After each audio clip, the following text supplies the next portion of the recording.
They've thrown soup at a Van Gogh painting, glued their hands to roads, blocked traffic, sprayed paint and cut off oil pipes.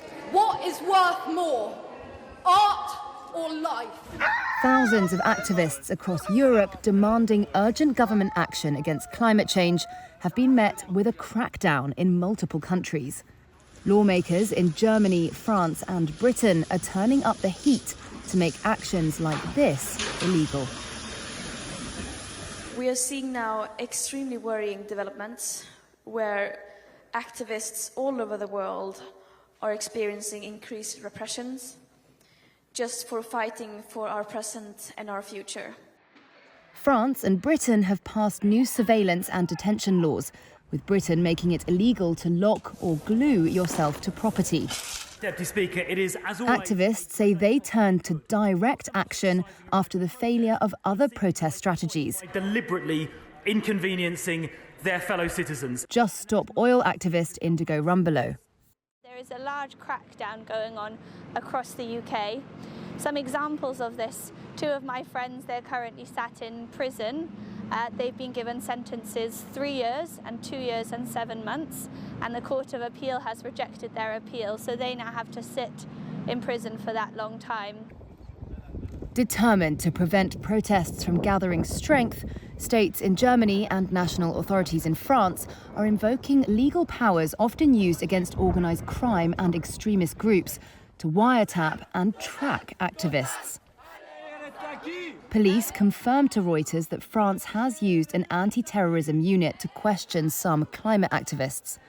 The governments in Germany and Britain say the response to the protests is aimed at preventing damaging criminal actions. The French government declined to comment for this story, but has previously said the state must be able to combat what it calls radicalisation. Policing data shows that in Berlin alone, more than 4,500 incidents have been registered against the Last Generation and Extinction Rebellion groups, causing police to spend hundreds of thousands of hours on them. German states are also widely using preventative detention to stop people from protesting. In June, police dragged Last Generation activist Simon Lachner from his home without shoes and put him into custody after he publicly announced his plans to protest. It's important that these are all justified protests, because the disaster situation is this bad and the threat to all of us as humanity is this enormous. It threatens our lives and all our values that we hold dear. That is why protest, even in this intense and perhaps outlandish way, is entirely justified. And that's what I'm going to plead, and I'm going to bring forward various motions of evidence that show this very catastrophic situation. Last Generation says all of its activities are transparent and not criminal, and the activists show their faces and names during protests and announce their events in advance. Activist anger has only been fueled by recent heat waves, wildfires and droughts, and the planet recording its hottest ever days in July.